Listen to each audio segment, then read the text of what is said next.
is and yeah, he's Anish Bapat, and he's a third year student in engineering physics. He was really into photonics and optics ever since his summer of science project, and he's currently doing a project with Professor Anshuman Kumar, which is again related to photonics and optics. So he really knows what he's talking about. All right. So yeah, the topic for today is the Purcell effect, and this is something which is being used to kind of increase the rate of emission in, you know, like for even in things like optical fibers and trying and in could be a possible means of communication in the future. And yeah, just let's get right to it and talk to the expert himself. Anish Baba, you may Yeah. just So, continue with this. yeah. Hello, guys. Good evening. I am Anish Bhapat, and let me just present my slides. So, okay. So this is I'm going to be talking about the Purcell effect today. These slides are actually somewhat old. So, anyway. Uh, yeah. So, so let's first talk about.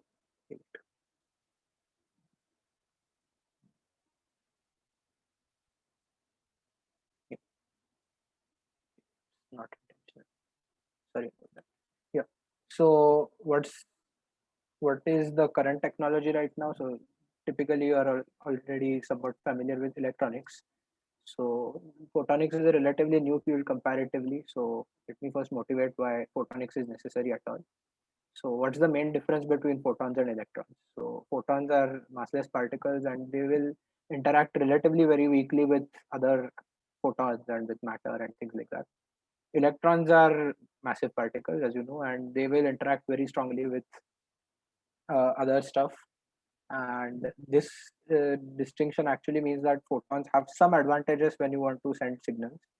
So first of all, there's no crosstalk. That means that if you have like two lines running next to each other, they won't really affect each other. Whereas you know that basically Faraday's law, if you induce a current in one coil, you'll develop a EMF and subsequently a current in the second coil and so on. So when you use normal electronics for communication, you kind of have to worry about that. You can have a higher data rate. So in electronics, obviously you can't switch the voltage too fast because of practical limitations. In photonics, picosecond pulses are typically considered like very long pulses, in fact. So I mean that's the kind of data rate we are potentially talking about. There is less attenuation. So I mean, you might be knowing about like transmission effects where if you put a long enough cable, your electrons will I mean, the voltage will drop because of a resistive loss and so on. So that effect is somewhat lesser in photonics. And also, if you are interested in quantum computing, you can more easily send a qubit across than.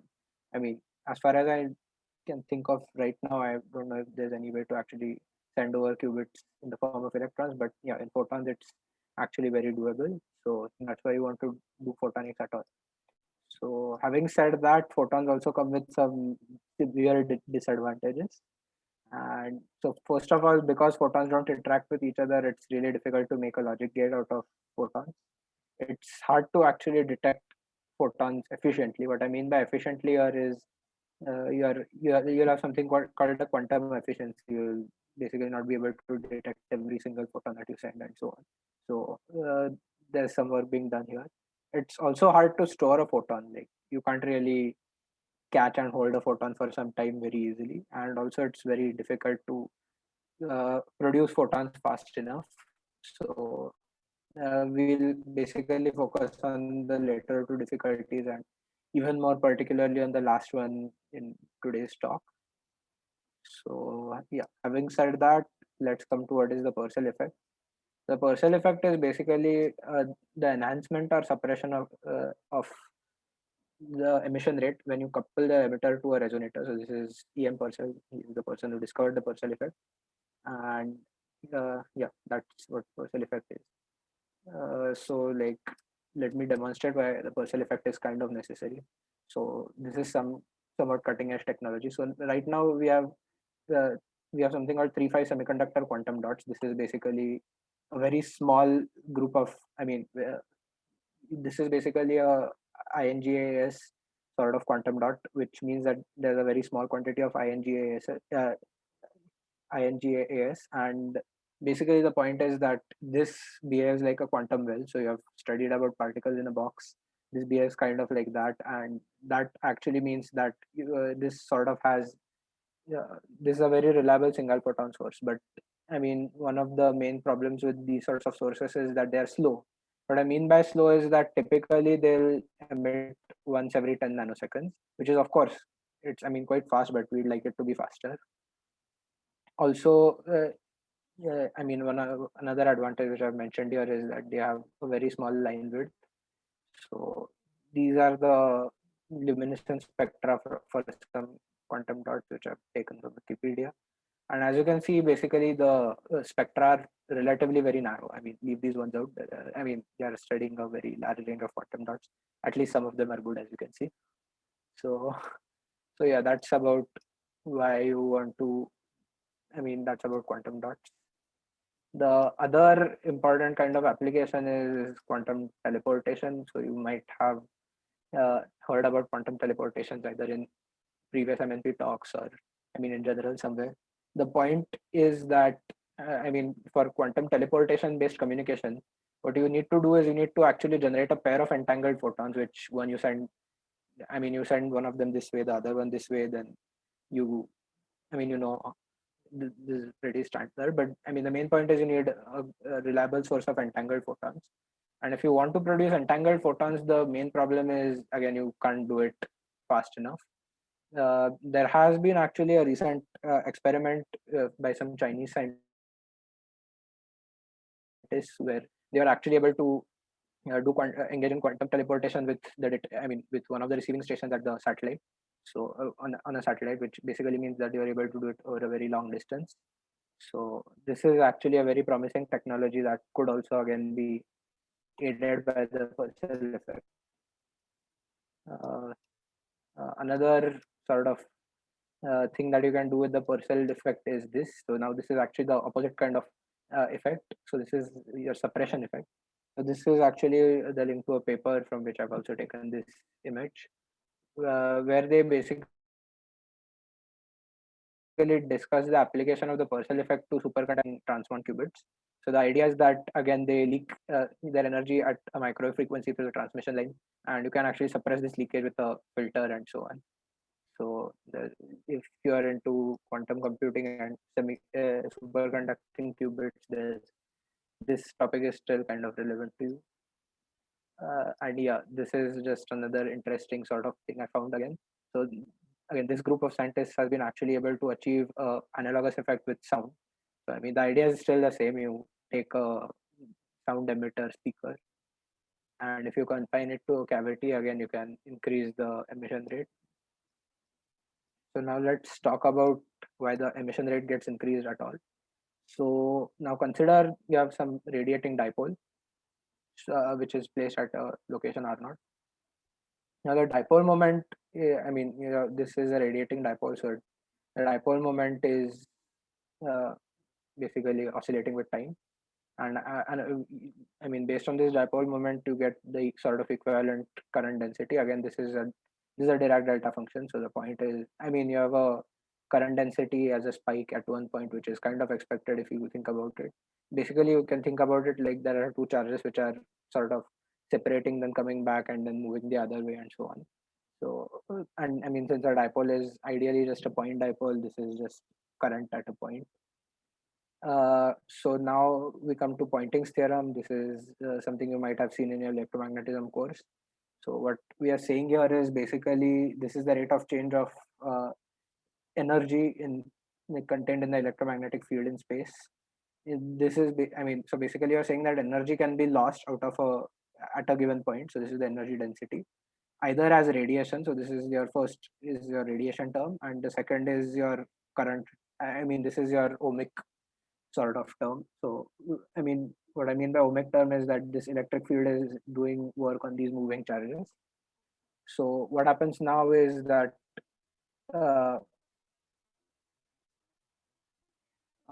just to confirm, you can see my entire screen, right? Yes. Yeah, we can see your Confirm that? screen. Yes, but Yeah. wait, not by I'm not sure what you mean by entire screen because only the PDF is visible. Yeah, I mean only the PDF, but anyway. I mean in my Yeah, sort okay. of movement, I was seeing like a small square drawn on top of my screen, so it's wondering. Yeah, okay, that is Anyway, visible, but so yeah, yeah. Yeah, I okay. mean, it's not intrusive. I guess there's like a small cross button at the corner of that, right? No, I meant like there's a literal small window on top of my PDF that I can see in my Zoom view. Oh no, sorry. I think it was just a PDF artifact. No, I think you can Yeah, see my entire screen, no problem. right, no So issues. yeah, no problem. Thanks. So yeah, again, coming back to this, this is the rate of change of energy density at a point. So you can either lose energy by radiating that energy outside, or you can put that energy into basically force times velocity power, basically. And effectively, if you do an integral of this expression over all space, what you'll get is that, I mean, when you're doing over all space at infinity, this term kind of drops out. So you're only left with the integral of this term, and so this sort of thing.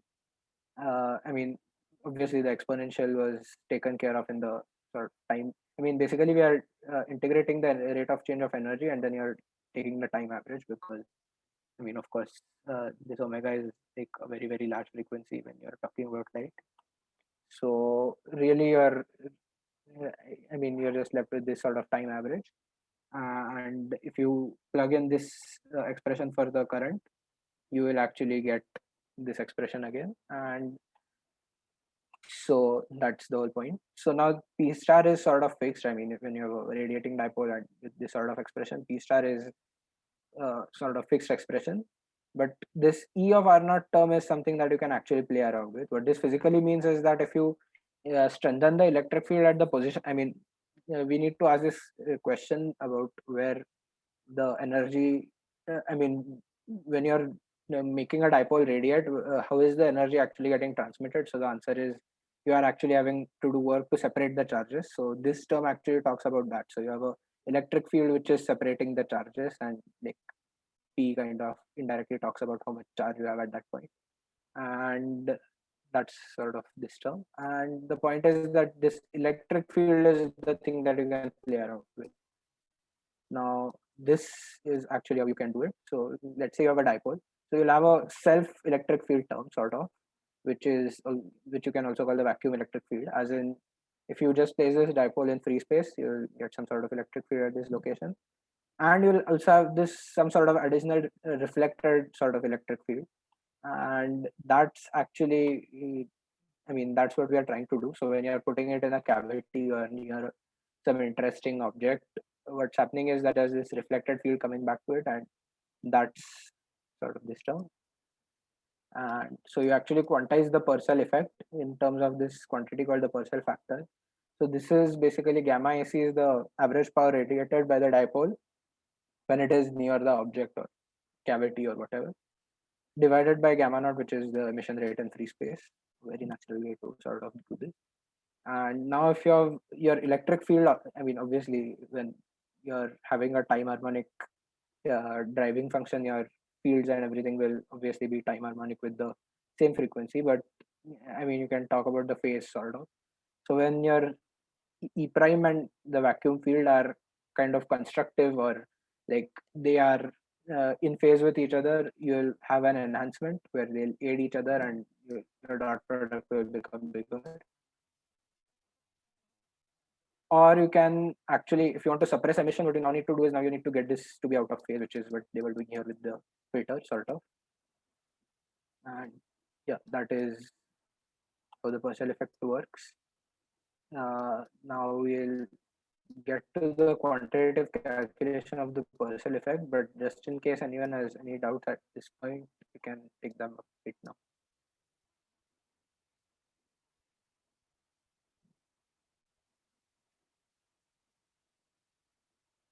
Okay, so I think I'll go ahead. Unless someone has doubts, I'm very open to discussing doubts right now.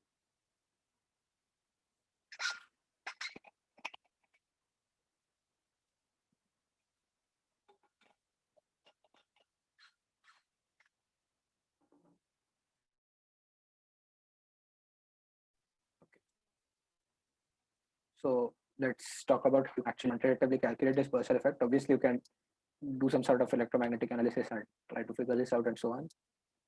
But I mean, there's some easier ways to do it. So this is as governed by Fermi's golden rule, sort of. So you can come up with this formula, which we'll derive shortly in the slides. This is also the formula on the poster if you have seen that. And so what this formula is talking about is that your Purcell factor is really dependent on, I mean, this is a constant. This is your wavelength upon refractive index. So this is effectively the Q is what you call the quality factor of the cavity. This talks about how good your cavity is. So basically, if you have a very large Q factor, that means that your cavity is very strongly confining the photons. And V is your effective mode volume, sort of. And yeah. So, I mean, this is probably something that you can, I mean, get a hang of.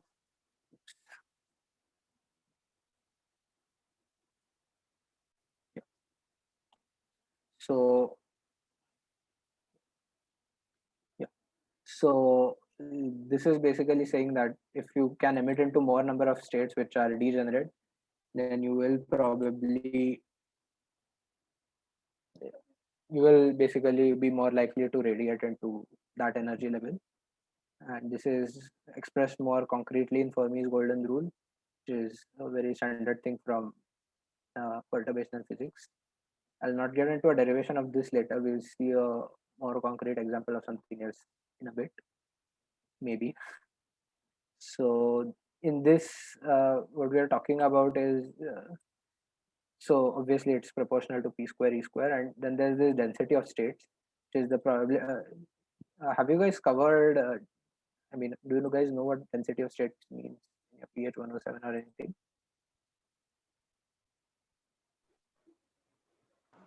Yeah, we've covered it. Yeah, we covered it like in one chapter. Yeah. Towards the end. Yeah, we did. Okay. So yeah, so that is this term, your density of states, and what happens is you again get to this sort of expression. So now the thing is, for your atom, your density of states is basically fixed. It's not dependent on where you are putting this atom. But your density of states for the photon does depend on where you put it. So for example, you can put it into, I do not intend to come out of full screen. Yeah. So if you take a cavity which has this Lorentzian sort of profile for density of states, I mean, this is just an assumption. There's no need to actually take I mean, this is also what is close to what you get in practice, but yeah, effectively the idea is that you can really take any shape. This is just one convenient shape that we can consider. In free space, you already know the density of states. This you must have most definitely derived if you've seen density of states before. This is just by assuming that you have your photon is behaving like a particle in a box, and then saying that that box has infinite size and so on. So that's the density of states. And for a Lorentzian density profile, I mean, this is just a Lorentzian function, very standard form. And obviously, you want to use a cavity which is well tuned to your source. So you put omega equal to omega c, and yeah, this expression simplifies to this sort of. And effectively, your quality factor can be actually defined in multiple ways. So one of the ways to define it is actually to say that it is omega c upon delta omega c. So I mean, this is just by substitution, and then you put omega. Yeah, I mean, you put in this Q factor because you want it there, and no. And for free space, yeah, I mean, there's another factor there that you can potentially consider differently in free space and in a cavity. So these factors, p square, e square, these really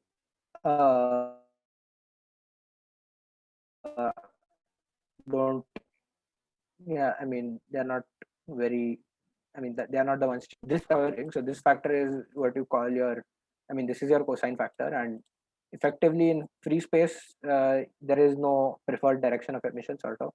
So when you average it, I mean, you do a cos square average and take a square root and so on, you get this 1/3 factor.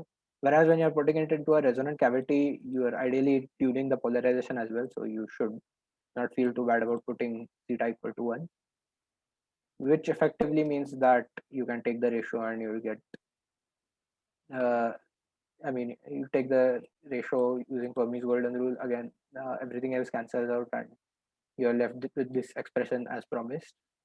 Now, as I said, quality factor is given by omega c upon delta omega c. And another way to understand this quality factor is that it's basically the total power stored in the cavity at sort of resonance and divided by the average power dissipated for oscillation. So that means that, uh, I mean, we'll see how this becomes relevant in a bit. And your V is actually supposed to be taken as the mode volume, which is defined in this way. So this is sort of, I mean, this is sort of a weighted average over E squared, sort of. This actually is a good measure of like how large of a volume your electric field is occupying. But this, of course, had to be practically measured. But for most cavities, we can actually assume that this is basically just the physical volume. So now we'll come to what a resonator is. So there are two main types of resonators. You can talk about a dielectric cavity resonator, or you can talk about a plasmonic nanostructure resonator. So this is like, I mean, this is like a small structure, like maybe a column or a small cube shape or whatever of some dielectric, like silicon maybe. And the point is that you can actually have a very good quality factor here because you don't have a lot of losses in terms of dissipation into heat. Basically, I mean, you're inducing an electric field inside your cavity, and then your electrons. I mean, that's what will happen in a plasmonic structure. Plasmonics basically refers to any sort of conducting material. So typically, you'll use like gold nanoparticles or silver nanoparticles, or I mean, that's basically the idea. You have some metallic nanoparticles, and the problem with these is typically that when you're using any sort of conductor, of course, you're trying to induce an electric field into the material, and so your electrons will start moving about, and then they'll collide with other stuff, and then they'll lose their energy. Where that is not happening here. You still have material losses as usual, but not nearly as much as a plasmonic thing. So here you can get a very good quality factor of the order of 10 to the 4 or 5 even. Whereas here you are somewhat restricted in what sort of values of quality factor you can get. However, here you have to actually, at least, I mean, to make a mode which is confined well enough, you will need to pick some minimum size, which is kind of like governed by this. So if you come back to this expression again, your volume will have to be at least proportional to lambda naught over n. So there's some small proportionality factor. So I mean, this is sort of by saying that at least a half wave should be formed so that you can form a standing wave. I mean, obviously what I said is not very rigorous, but I mean, that's one way to sort of argue for that. So that means that this whole expression, this whole part will kind of have to be at least 8 or so. And I mean, you would like to make a smaller volume, which you can do here. So, so in the talk later, in the later part of this talk, I'm actually going to be discussing which one is actually more promising and why, how to analyze that. So yeah, again, any questions before I go on to discuss dielectric resonators in more detail? Yeah, so like I had a question sort of. Mhm. So above you mentioned like the quality factor and the way you define it, right? So we have a Lorentzian distribution for the modes of the cavity. Now, Yeah. like, so firstly, like the cavity is essentially like, in any way, are we will quantize the cavity at some point, right? Like, Yeah. So I mean, you're not really. I mean, okay. So in this derivation based on Fermi's golden rule, Fermi's golden rule is not actually quantizing the electromagnetic field. So the electromagnetic field is actually completely continuous. your atom is quantized in the sense that it's a two-level system, but you're not Yeah. quantizing the electromagnetic field. In fact, it's an interesting point that you bring up here, because the point is you can't actually, think about it. So when you solve Schrodinger's equation in quantum mechanics or whatever, the orbitals that you got are basically the different eigenstates of the Hamiltonian, right? So if you just take, if you take a hydrogen atom in an excited state, it will actually, you would expect that it will not actually radiate, because it's already in the eigenstate of the Hamiltonian. So it's it's an unstable state, but it's not going to evolve with time. So Yeah. so this model actually does not correctly account for that and explain how any atom can radiate at all. There's sort of a better model later on. Yeah. Okay. Yeah. Yeah, because specifically, like, say for the James Cumming Hamiltonian, we like quantize the field Mhm. when we're making it interact, and an additional factor we involve the kappa, which is the decay of field, the cavity. So like, meaning, Yeah, because I thought that would probably come in term for the quality factor too, but yeah, I suppose so going over that too later, right? I remember like yeah, talk about Rabi oscillation somewhere ahead too. So yeah, yeah. The James coming, yeah, that is coming up. Yes. yeah. Uh, in fact, the resolution to this paradox is something like this. So why should a hydrogen atom or any atom in an excited state radiate at all? So the answer, which is kind of coming up later, is something like this. So you've studied harmonic oscillator in quantum mechanics, and you kind of know how the ground state is not actually a zero energy state. You put the ground state at half h cross omega.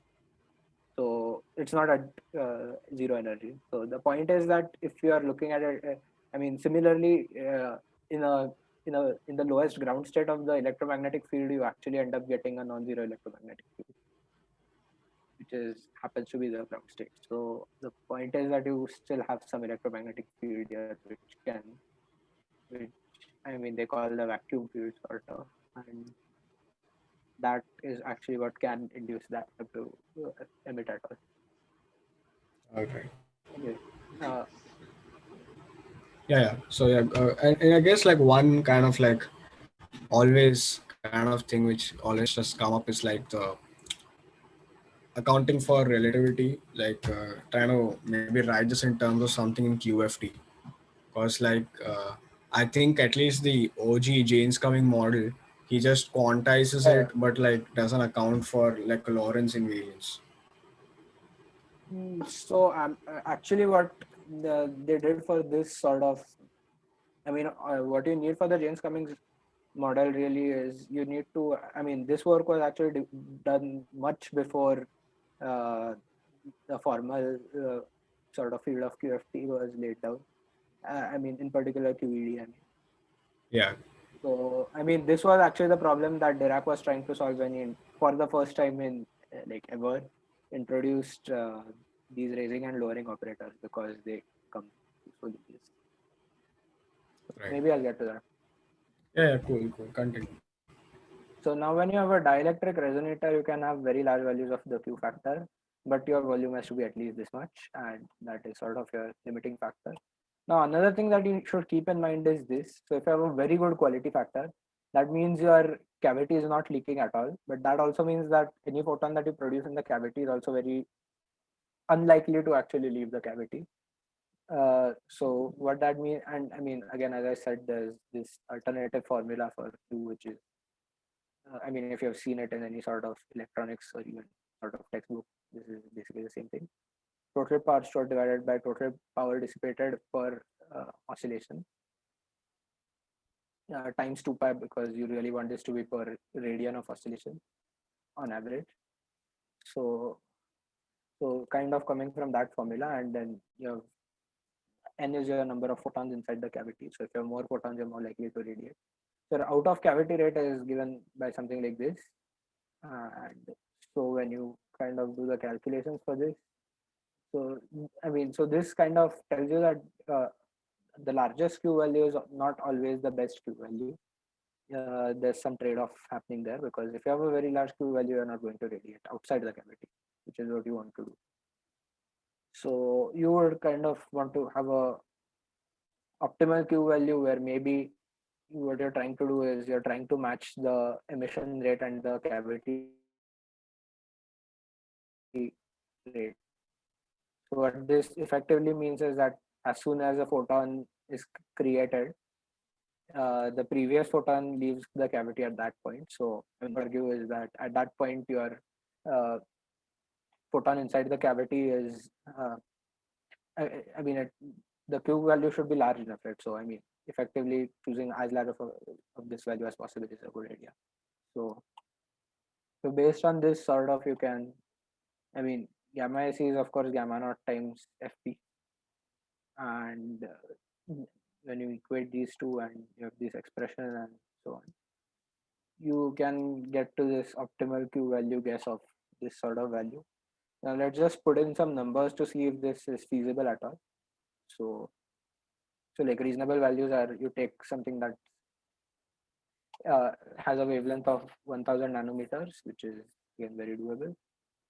You take, I mean, as I pointed out, the quantum dots emitting once every 10 nanoseconds in free space are kind of achievable right now. So again, put that for the emission rate in free space, which leads you to a Q value of 5500, which, as I said, I mean, you can even get a higher Q value. So this is definitely achievable in practice. So that's kind of good news. But now we have made again, we have kind of messed this up, because I mean, here we are arguing that your Q value is such that this is just leaving. But I mean, as I pointed out, the Fermi's golden rule sort of derivation of this thing, that sort of assumed that there was a large ambient electromagnetic field which did not need to be quantized. So this is, I mean, here I'm talking about phenomena happening on a single photon level. Here I'm talking about phenomena which are happening on only when you have like a lot of photons in the cavity at that point, so that the photon quantization is not that critical. And so what that means is this analysis that we did on this page is like, it's okay, it's giving you some estimate, but it's not correct. So so with that, we introduced something called the strong coupling regime. So the strong coupling regime is essentially saying that your spontaneous emission rate is much less than the I mean, so this was the weak coupling regime that we already saw, when there have to be like thousands of photons in the cavity so that you don't need to quantize the photon. But now we, I mean, as we saw, optimality is only happening when like you are having only one photon inside the cavity. So now to account for that, you need to actually quantize the photons as well. And this was actually some work done by Dirac. Uh, and effectively, the idea is this. So you know that your electromagnetic energy density expression looks something like this. Your harmonic oscillator total energy looks something like this. You see that there's some similarity. I'll show you that there's more similarity in a bit, but the point is that you kind of get something like this, which suggests that raising and lowering operator will probably get into the picture. And if you do the quantization properly, you'll get the Jaynes-Cummings Hamiltonian. So let's just look at it term by term first before we actually go on to see what's happening. So this is the Hamiltonian. So this first term is actually your field Hamiltonian. So this talks about the energy stored in the electromagnetic field. This second is what you call the atom Hamiltonian. So it talks about the energy of the atom. And the third term is what you call the interaction term. And this is actually sort of the most interesting term of this picture. So again, the idea is that so basically we'll see how each of these come about. So again, these are raising and lowering operators. So this is sort of like your photon number operator, A dagger, which is, I mean, you know that the energy of photons is kind of going to be h cross omega times the number of photons plus actually half. But from the point of view of how the picture evolves, it doesn't matter. Again, here you have the same thing happening. You can sort of, you have that gauge symmetry where you can fix your uh, zero energy anywhere. So I mean, here it's kind of convenient to use this because then you get your symmetry sigma z operator into the picture. If you remember what a sigma z operator is, it's basically going to return an eigenvalue of +1 when you put in the excited state, and an eigenvalue of -1 when you put in the ground state. So this is basically that term. And then you have the raising and lowering operators for the field and for the atom. So the sigma plus operator, you put in the ground state, you get out the excited state. So sigma minus, you put in the excited state, you get out the ground state. And this A and A dagger operator are, of course, the field raising and lowering operators times some sort of frequency. So that's what this is about. To be more clear about what sort of picture we are considering, we are actually considering like this is an atom, which we are approximating as a two-level system. We are ignoring like higher levels and so on, which is placed inside a cavity which is resonant at this frequency omega c, and the atom has some energy gap h cross omega a, and this is the interaction term. So effectively, what we are saying, kind of loosely, again, the derivation is kind of, I'll go to that in a bit. But the point is that effectively you're talking about you're saying that you can either de-excite the field, and de-excite the field basically means absorb a photon somewhere and create and excite your atom, or you can emit a photon and de-excite your atom, which is what you would expect sort of from the time evolution sort of view of the Hamiltonian. So coming to a somewhat more rigorous derivation of the JCM Hamiltonian, this is probably still not perfect, but I'm trying to kind of give you a better picture. So this is how your classical wave equation for your electric field looks like. This is like, you to derive this, you just put you take curl of E, put it into Maxwell's equations, and then you can get this sort of expression, provided you are in I mean, you are not you don't have any bound charges anywhere in space. So you should not basically be having like free charges anywhere. Sorry, I said free charges, but I meant bound charges. So as long as there's no bound charges, you get this sort of thing.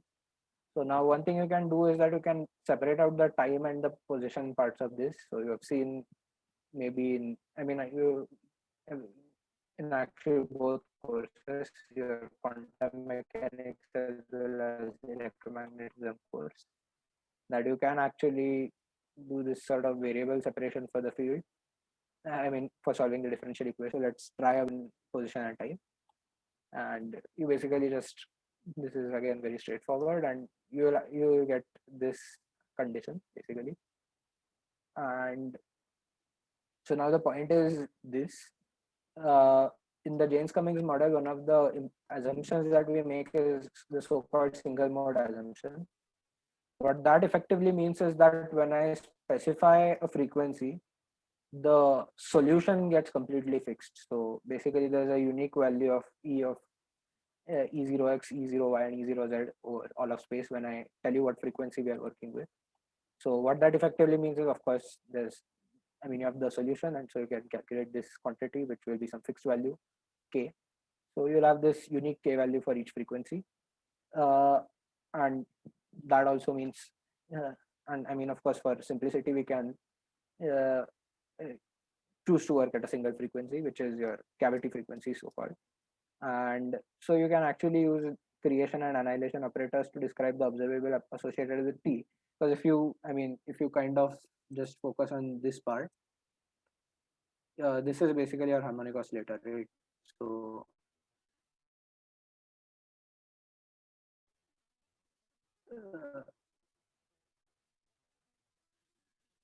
so that's what's kind of happening here. We introduce creation and annihilation operators.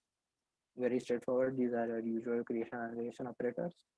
Now, when you're talking about one level, I mean, okay, so this is a one level system of photons in the sense that there are no multiple modes. So when you are actually looking at quantization of bosons and so on, you will actually have like you'll have to look at the entire Fock space, but here the Fock space. What I mean by that is basically you'll have to represent the photons in each mode separately, but here since it's single mode, it's great. You don't have to worry about that at all. And so what's happening is that you're just getting your bosonic creation annihilation operators, from which you can kind of get this plus half. sort of. But again, that half is not going to, I mean, that's what I call the field Hamiltonian. That looks something like this. And this half is actually kind of important because what that means is that the ground state of the field is a non-zero energy state, which means that your atom can actually get excited even when there's no apparent field around it. I mean, when the field is in the ground state. So yeah, so that's how this is coming about. And of course, you can derive it much more rigorously and so on. So that's about that.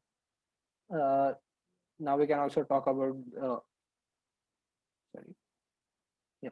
Now we can also talk about the atom Hamiltonian, which is again this plus some constant, but again, constants don't matter in the sense that when you are going to time evolve it with the Schrodinger's equation, you'll see that this will basically just lead to a global phase factor. So you can ignore these constant terms in your Hamiltonian, sort of. And yeah, now we'll come to the most interesting term. Any questions before that?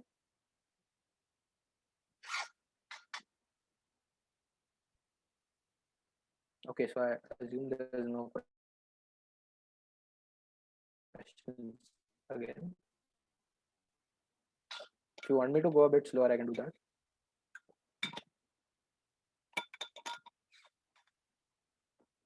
Okay, so now we come to the interaction term, which is sort of the most interesting term. And your Hamiltonian is, I mean, this is your energy for dipole. This you already know. Now the dipole moment operator is kind of an interesting operator.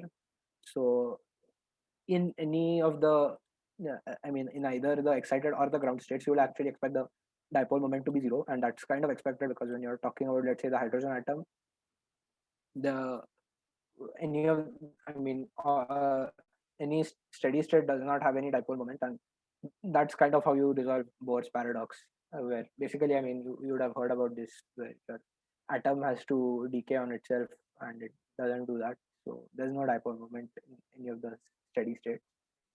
But there is some dipole moment. I mean, this what you call transition dipole moment. So if you take this sort of inner product or matrix element, you get a non-zero value, which is what you call the transition dipole moment. Okay, I forgot to open this bracket anyway, but yeah, the point is that your dipole moment operator as a result looks like this. Now your electric field looks something like this, which again, if you go a little bit back, it kind of makes sense again because I mean, this is how your operator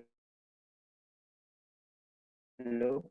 Now, what you do is you define your A and A dagger up, and like you're treating just sort of position.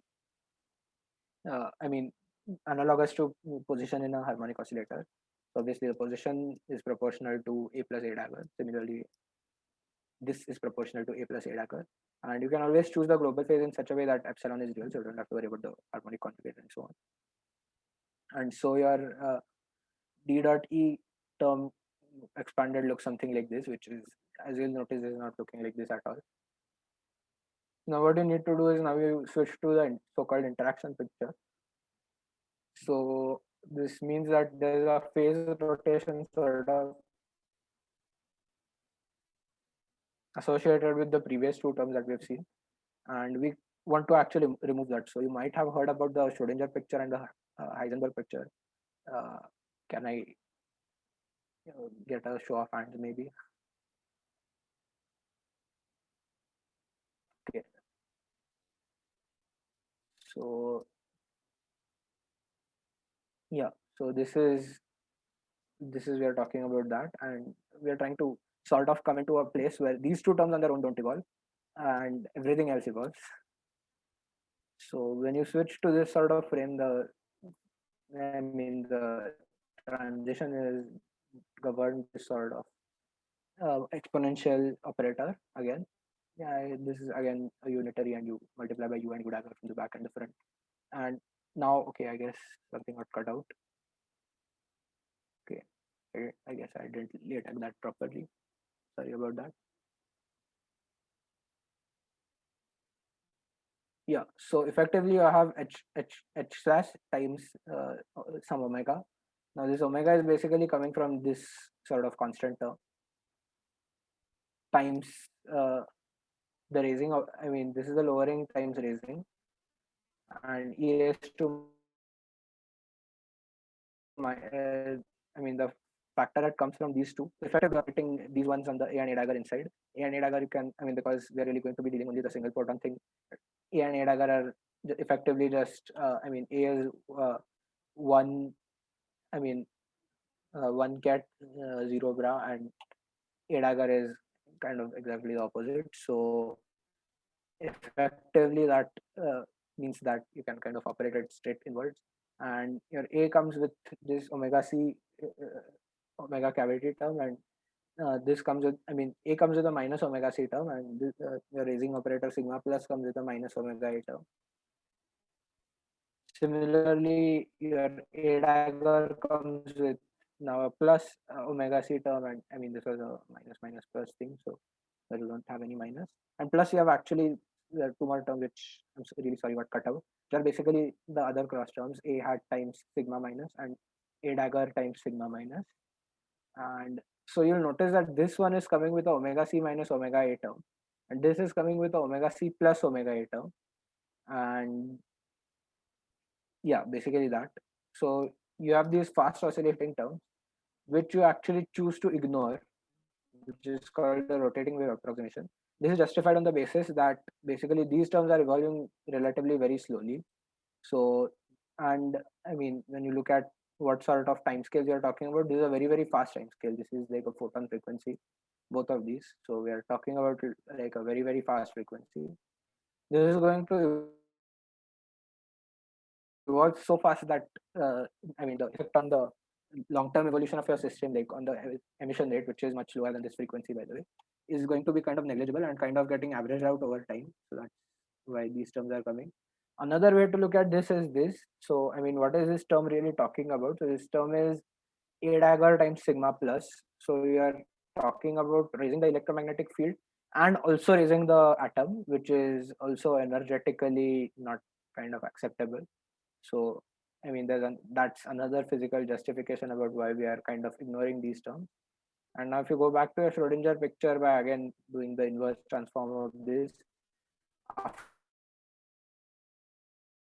having neglected these terms, you will refer this form as we kind of wanted. So, are you following me till this point? Any questions? Sorry, I forgot to add a button to jump back.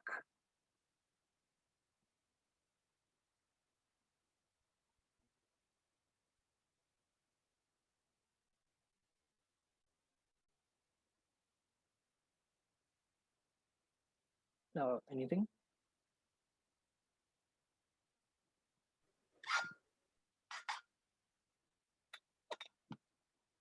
I mean, I understand that this section was maybe also a bit rushed, maybe not explained well enough, and also, I mean, this is kind of the toughest section of the talk.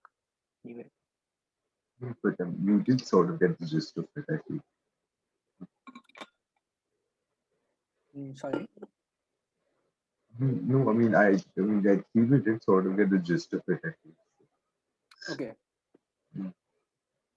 So, okay, so let me try and continue. This next section is relatively easier to understand. So let's start with your initial state, which is excited and having zero photons. So you're starting with your atom being excited and there's no photons in the cavity anymore. And now you can take a general state which looks something like this. Now we are basically trying to set up a differential equation and solving it. So, I mean, this kind of looks odd at this stage, I know, but the point is, if you when you actually try to solve the differential equation, this kind of makes sense. Also notice that this is like a completely, I mean, this factor is unit modulus. So this is just sort of overall phase factor added to the thing. And so to study the time evolution, you just apply the Schrodinger equation as usual, where this Hamiltonian is put like this one. This is your Hamiltonian. And effectively, it evaluates something like this. I've not attached the calculation there, but let me just show you what I'm sort of talking about. So when you operate this term on E0, what you're going to get is, because there's zero photons, this is a number operator, you're getting zero. Plus this term will basically give you plus half h cross omega a times the excited state again, because, but I mean, it comes with a plus sign, that's what's important, sort of. And again, you can operate these two terms. So of course, sigma plus will destroy your excited state, and this term will only be the one that operates. So plus h cross omega times, okay, so the other omega times, so basically the g comma 1 state. You can also apply the same thing on the ground comma 1 state. So here it would be h cross omega. Here, of course, we are going to make the assumption that omega c and omega a are the same thing, because I mean, you again, well tuning assumption that your cavity is already well tuned to your atom. So this term will just be h cross omega minus half h cross omega, because ground state.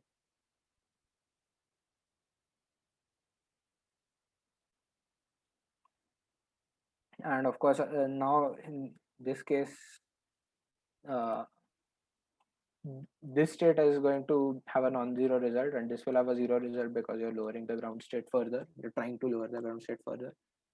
So you'll have a plus half h cross omega times, sorry, over 2 times the excited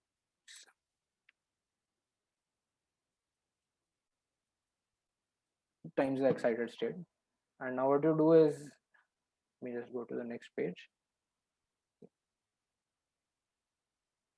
So now what you do is, these are the sort of things you had on the right side.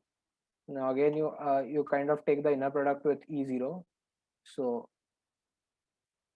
of course I mean, when you do that on the yeah, so when you do it on the right side here, that is just going to be x dot y dot. That's going to give you x dot y dot terms times, of course, this exponential is put in just because that makes it kind of easier.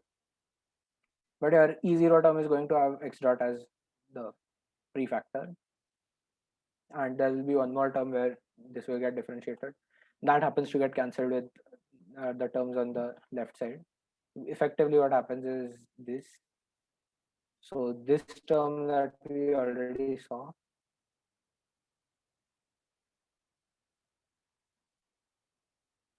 okay. So this term actually kind of gets cancelled with this term, the one where this is differentiated. And so effectively, what you're left with is just this term, which is coupling this term, which is coupling your ground. I mean, you're converting your excited state to the ground state, and the other term, which is converting your excited state to the ground state, and which is how you get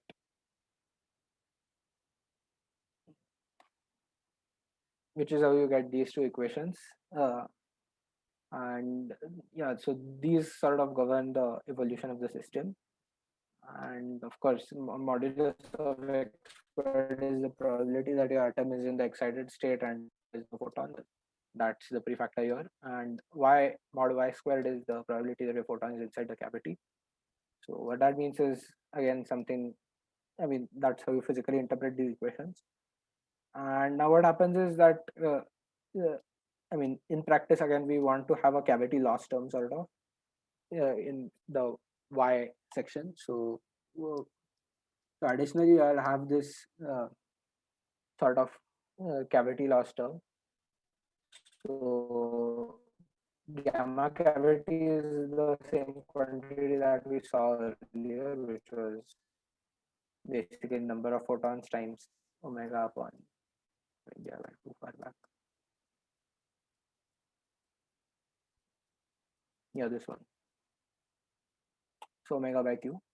And the point here is sort of something like this. So of course, your leakage rate is proportional to the number of atoms inside the cavity. And so the rate of change of the square root of, I mean, not exactly the square root, but probability square root. So the rate of change of the, I mean, the rate of leakage of the probability of photon being inside the cavity is sort of proportional to that upon 2, because I mean, your x square derivative is 2x factor sort of.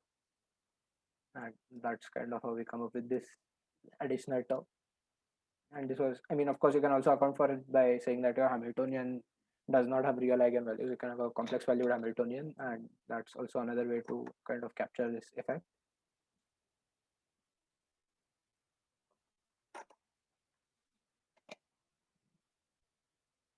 So effectively, you can now solve this system of equations. How you do that is differentiate both sides here, and so now you have your dy by dt term here, which you substitute from this expression. So now you have dx by dt. I'm sorry, you'll have to actually do it the other way. You'll have to differentiate this equation first. And effectively, what you're doing is you're differentiating this equation. So you'll have y double dot is something y dot plus x dot you substitute from this, and from that you get a linear differential equation, which you have definitely seen enough of how to solve these equations in your differential equations course. So you can solve that linear differential equation and you will come up with this final sort of solution, and the where you get these some constant these constants s1 2, and you probably know where these are coming from and so on. Now the interpretation part, which is kind of interesting. So now you can actually talk about how tight your cavity is in terms of this value of r, which is a way of dimensionlessly presenting gamma cavity. So if your cavity is very tight, what that means is you're not allowing photons to escape. What's going to happen is that your photon, so again x, this curve represents the probability that your atom is in the excited state. This orange curve talks out the probability that there is a photon inside the cavity, and this green curve actually is the probability that there's no photon in the cavity. The photon is outside the cavity now. So what's going to happen is r is equal to 0.2 means that your cavity emission rate is very small. So you're not allowing your photon to escape. So what starts happening is your photon starts re-exciting your atom again, and so you have these oscillations happening here. And these are what you actually call as Rabi oscillations. And since the frequency of these oscillations happens to be omega, that's why you take this as omega in the first place. The second sort of thing is this sort of case where there's some sort of optimal value of r that you can pick, is 1.4, and which happens to be 1.4. This is just a numerical value that I solved for earlier. So the point is here you don't actually, you have this photon getting emitted inside the cavity. The photon stays inside the cavity for some time, and then the photon exits the cavity. So that's what you ideally want to be happening. And then this is a very emissive cavity. So this is, the rate is 5. So there's almost no probability that your photon is inside the cavity, which means that it's a very leaky cavity. It also means that it's very slow to actually excite your atom. So as compared to, let's say, this case, and that's not a good thing. And just to clarify, so how do you kind of estimate how much time it took for the or quantify the time it took for the atom to leave the cavity? So you just calculate the area above this green curve between 1 and this curve. I've basically inverted that green curve now here, and this is basically like how you calculate weighted probabilities, the exact same sort of analysis. And as you can see, the area is quite large here. It's kind of the smallest here, and again here it's big. Here is another graph which plots the lifetime in multiples of omega t against r. So again, what's happening is at very low frequencies, you have these oscillations happening. So your lifetime is really large. Then you come down here, somewhere here you have that minimum, which again is what I found numerically. And then again, it starts increasing when you make the cavity very weak. So here your cavity is too tight, it's too loose sort of, and here it's just right. So that's your kind of Goldilocks value. And in this case, you can actually estimate the time it took for the photon to leave the cavity by this Rabi time period, which is 2 pi by omega. And based on this, you can calculate your out of cavity rate as 54 gigahertz in this case. This is obviously an improvement over what we had. It is much better than the 10 nanoseconds estimate. But and this is again very achievable because your Q optimal that comes from this sort of derivation is your optimal Q value that we had guessed earlier, which was 5500, divided by this 1.4 factor is based on this. So that's again achievable. So this is sort of the best you can do with a dielectric cavity. And now we'll move on to plasmonic nanoparticles. Again, if you have doubts, I'll stop here for a moment.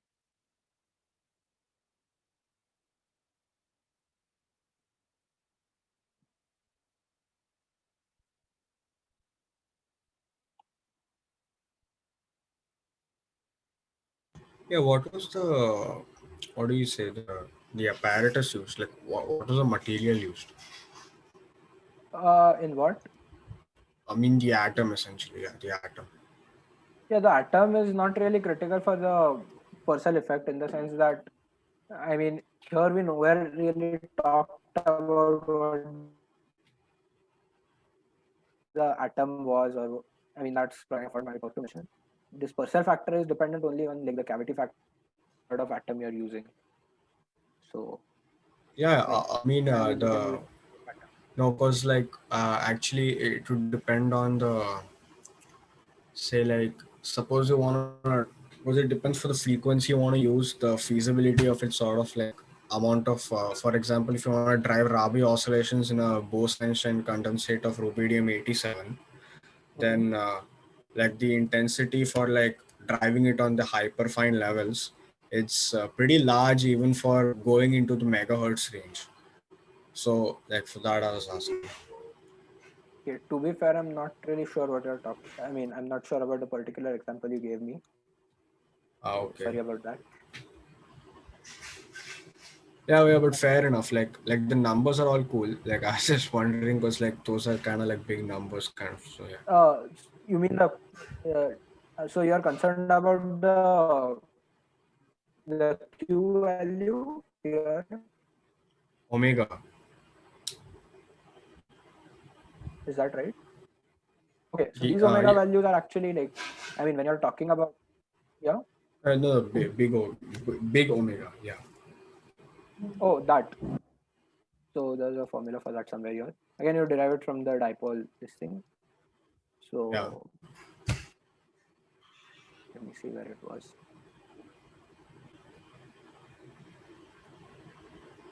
Yeah. So this was kind of the expression. So again, let's put in the numbers. So let's again put the same frequency that we had earlier. So this, I mean, the small omega value that we were again considering was something like 6 pi into 10 to the 14th. So so times, I think 6. I'm just doing the calculation as we go. So times 6 times like times gamma naught, which we are taking as again 10 raised to 8 once every 10 nanoseconds, and then you divide by pi. So that amounts to something like 1 into 10 to the 12th.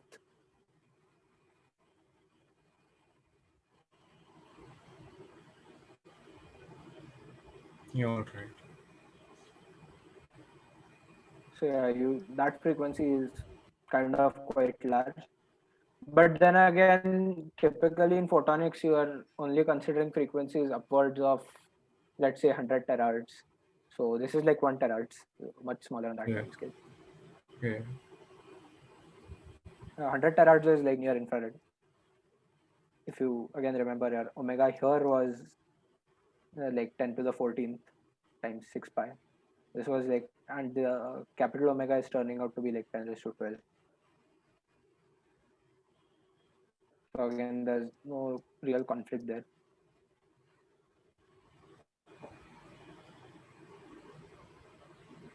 Okay.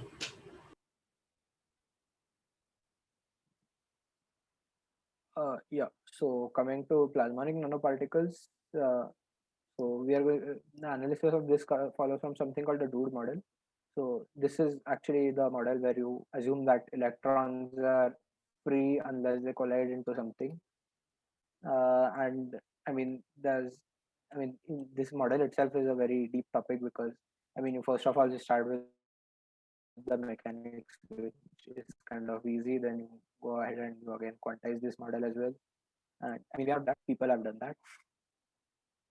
And again, you have the electron collisions happening here because, again, the electric field is driving these electrons and they'll collide into like each other and they'll collide into the lattice and things like that. So this is that rate. And when two electrons collide or when electron collides into matter, it will basically lose its energy, and that energy will get converted into heat because your lattice starts oscillating.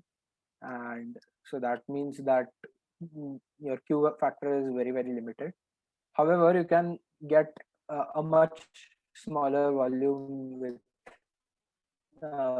these sort of cavities, and that's what's helpful here. So now suppose you have some sort of driving field driving your electrons in this. So now your electrons will move basically like, I mean, the mean displacement of your electron looks something like this. So what I'm basically saying is that an electron placed at position R at a time t will be located at R plus this delta R quantity, which is this. So this is basically just uh, very analogous. I mean, this is effectively a free electron driven by a harmonic field. And so your total energy of oscillation now, I mean, because it's going in this sort of fashion, it's pretty much like a harmonic oscillator. So number of uh, the number of electrons times the energy per electron, and this you can kind of convert into this sort of form. How do we go there? So omega p squared will have a factor of n. N is the average free electron density, so average number of electrons per unit volume. So that factor, as you expect, this e squared just comes from there. Uh, and I mean, because the delta R is squared, these factors again make sense, sort of epsilon m. And the main point is this. This is the important factor. So if you remember, we had seen this factor somewhere earlier, and that somewhere earlier was actually much earlier. So while defining the mode volume, if you remember, we had seen exactly this factor E squared dq bar, which is actually going to be relevant in a bit. Also, you can do I mean, you can calculate the amplitude of the dipole moment during the oscillation. So again, how you do that is basically every electron I mean, n dq bar is effectively your electron. Uh, I mean, total number of electrons times the charge times the displacement. So total dipole moment of the whole collection of electrons, and so you can again square it because I mean your delta R is there, and that leads you to this expression again, coming from again this expression, and you put in stuff. And again, this factor was the factor you had encountered in your effective mode volume. So everything's kind of falling into place.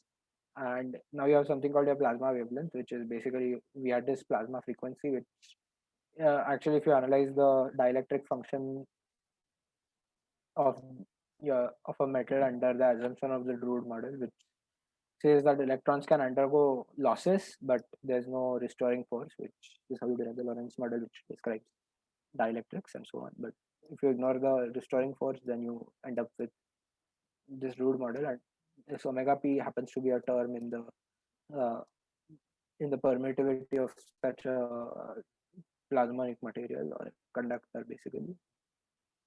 So from that, you can if convert it into an equivalent wavelength, this lambda p. And now we need to make some assumptions. So first of all, since you can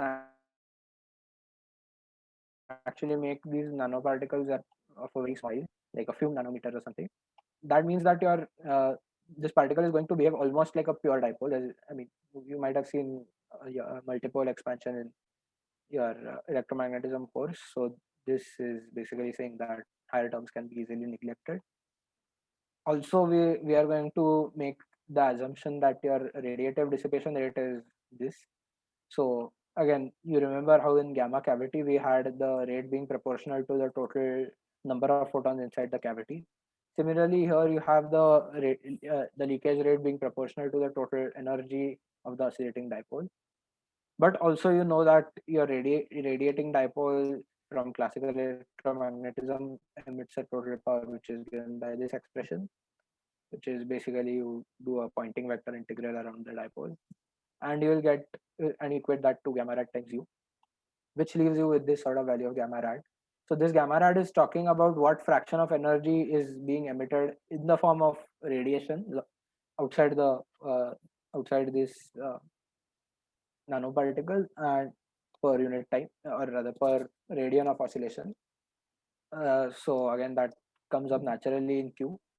But now you also have another term to the cavity losses, which is losses to basically collisions of electrons, and that also is an additional term in the losses.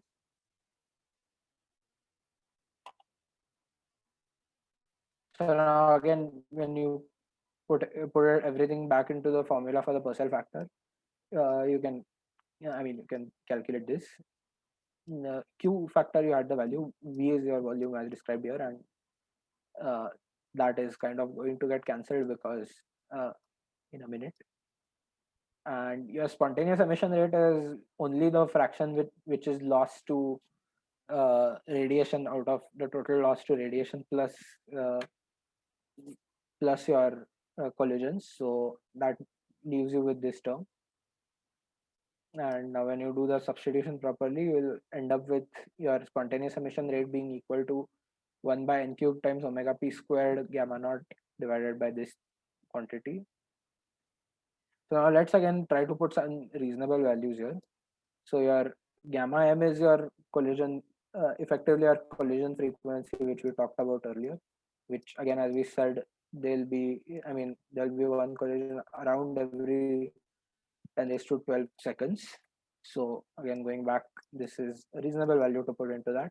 Your gamma radiation, which we calculated using this formula for uh, for a silver nanoparticle, which is I mean again gamma. Okay, so gamma m is something that you know for a material.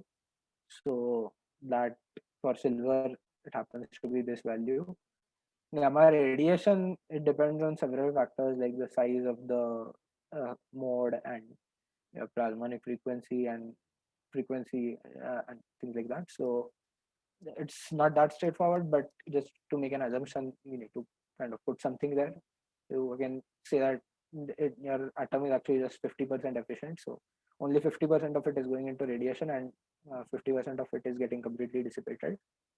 The omega pre frequency is again a material property which you can measure, and it's equal to 9.6 at EV divided by H cross, which are values for silver, and n equal to 1 is taken as the background index to put into here. So you will get a spontaneous emission rate of about 4.4 terahertz.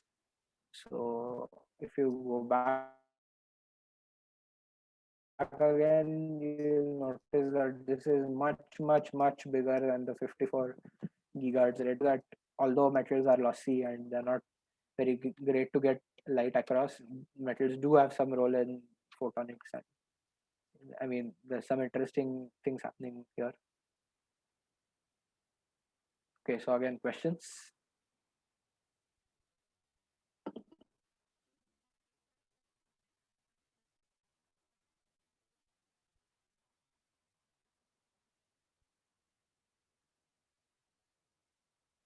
Okay, I'll proceed further then.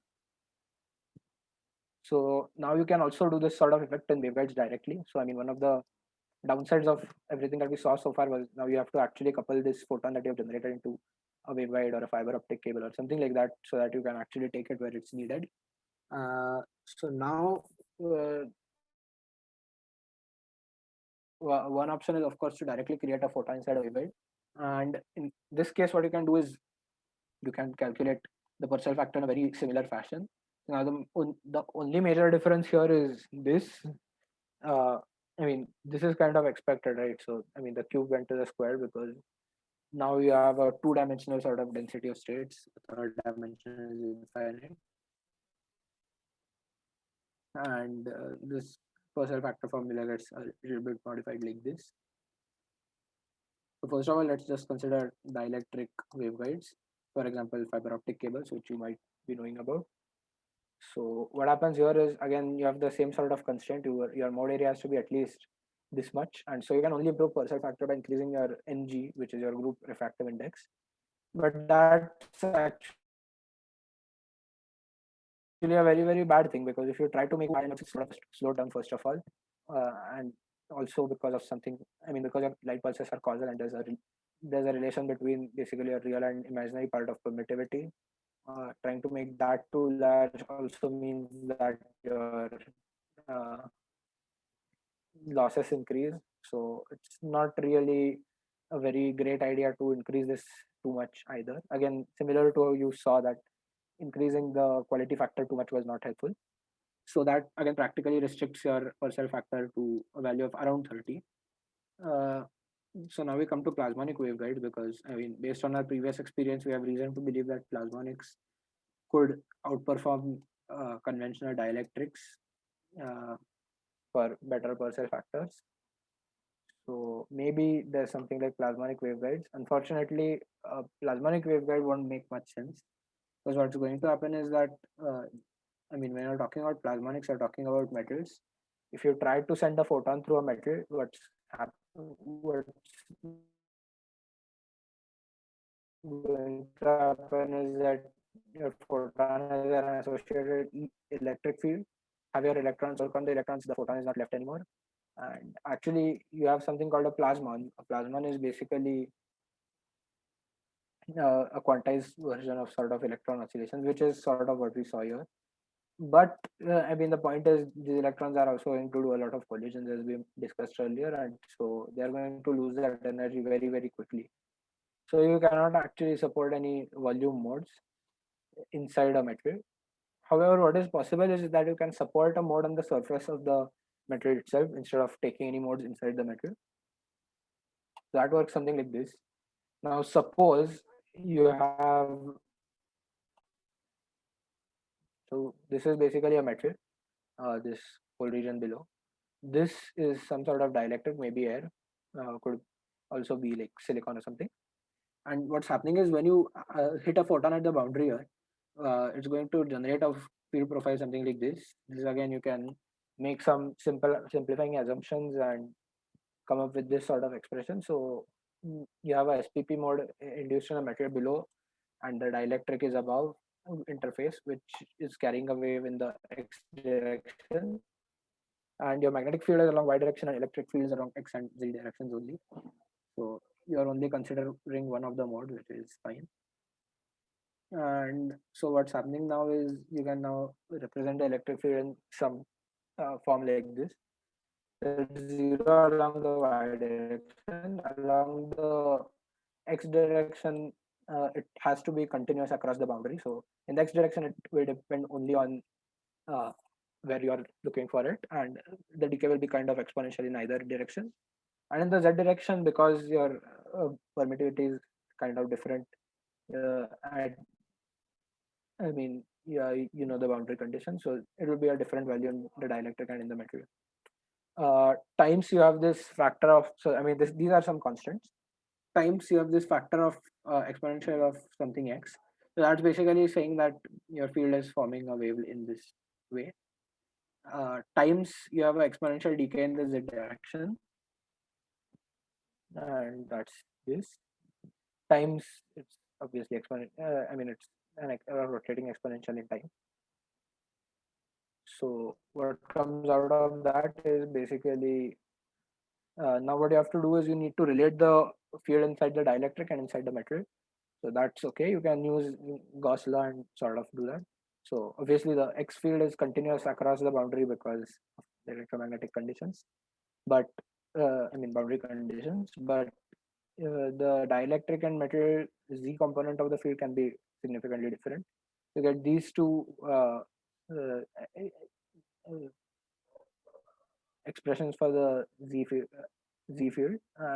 So sorry, these two come out just because you're saying that there's no charge at any point, free charges anywhere. So that means that the Z field and the X field have to be related.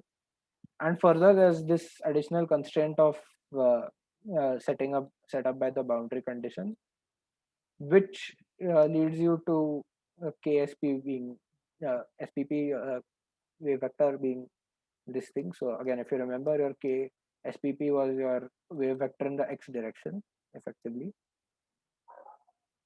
which works out to be something like this.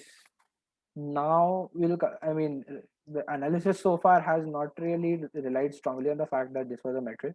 I mean, nothing I said so far really implicates that this needs to be a metal. Everything that we have done so far is also valid if both of these are dielectrics, or if, let's say, both of these are metals.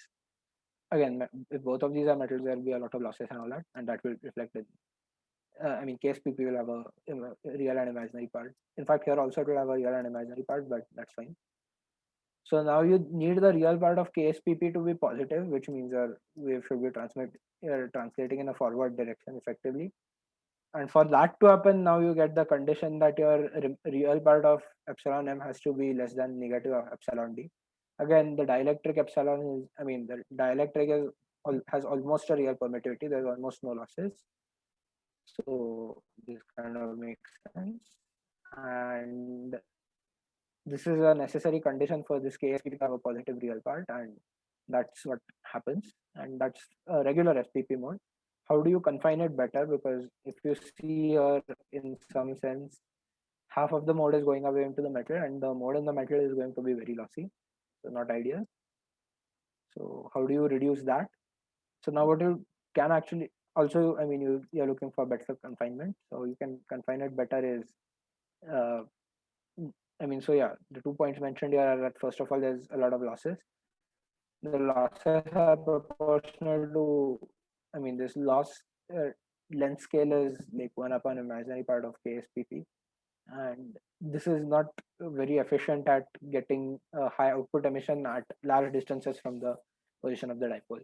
So how can you do better? So, well, you want to confine your mode in the dielectric. So what you try to do is you put another dielectric on top and sandwich a thin layer of dielectric between two metals. So so now you have these two surface waves. So I mean, this whole structure that I was talking about is something that you call a surface wave. So now you have a surface wave and like an inverted surface wave which are interacting with each other. And again, there are actually two modes out of which only one is relevant because the other one dies out again very fast. So again, here the mode that we are kind of talking about naturally is something like this.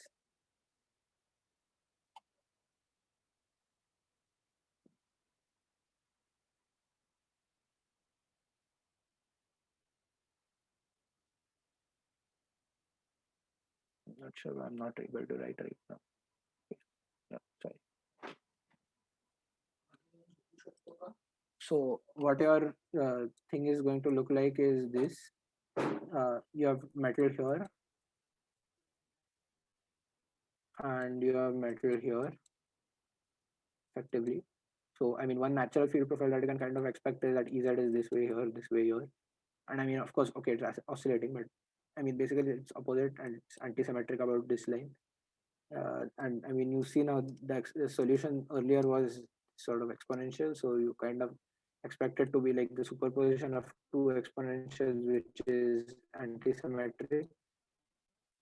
So effectively, it is like a sinc function, and your ex kind of symmetric, so that's a cosh function sort of. And again, we do basically exactly the same analysis, except you set up convenient. I mean, you set up a convenient coordinate system, which is this is your z equal to z. I mean, z equal to 0 line, and then you above and below and so on. And again, this is exactly the same sort of analysis that I showed you here. But what happens now is, because as I pointed out, the superposition of two exponentials being symmetric anti-symmetric, it's kind of looking like a hyperbolic sine hyperbolic cosine situation, and the boundary condition leads to this expression. And if you and this expression is relating basically three quantities. So this T that I'm talking about is the thickness of the dielectric layer. So the thickness of the dielectric layer and the thicknesses of the metals are kind of irrelevant. And we are also implicitly assuming that the width of the waveguide is much larger in comparison to this thickness P. which is kind of important for making approximations and solving this equation. And so how do you solve it? Well, you can solve it with approximations. If your thickness is much smaller than the characteristic length scale lambda GSPP, which is 2 pi upon kGSP, again, as usual, then you can basically put it here. You can say that, okay, small angle, so the hyperbolic tangent is effectively just KD t over 2. And you already have this. You know the relation between KD and KM, which is this.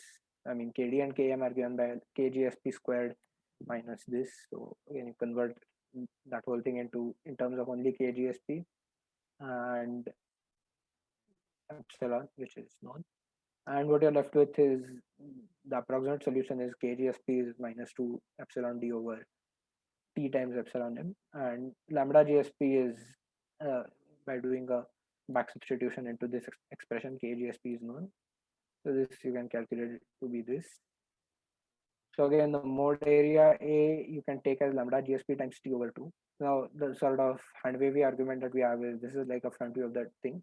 You want to, of course, form a mode in the y direction as well. So for forming a mode in the y direction, the width has to be lambda GSP by 2, just like the dielectric cavities that we saw earlier.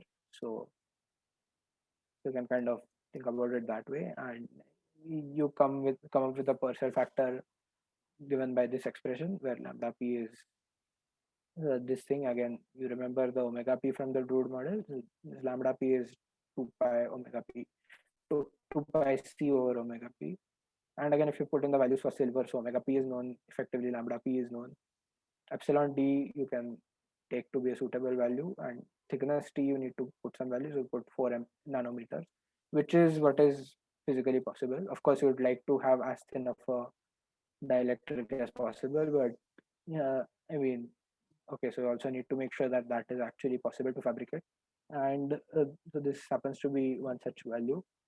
And so your Purcell factor comes to, up to be 144 from this formula, which is of course much higher than what we had obtained with a dielectric waveguide. So there is, again, this suggests that using plasmonics or metals within photonics might be actually a very good idea, although it sounds quite silly at first because you're having a lot of losses. And as always, you can check the assumption whether everything makes sense. But I mean, this 4 nanometer is much smaller than lambda GSP over 2 that you can check. Again, you go to this formula and so on. So yeah, with that, I have come almost to the end of my talk. So just to quickly summarize what we've seen today. So we've talked about dielectric cavities, plasmonic cavities, dielectric waveguides, and a little bit about semi-plasmonic waveguides, because true plasmonic waveguides are of course very bad. And what we saw is in each case, introducing plasmonics actually helped you to get larger and larger values of the Purcell factor. And yeah, with that, I come to the end of my presentation. Yeah, thanks for being a very patient audience and listening to me. And again, if you have any questions, we can discuss this.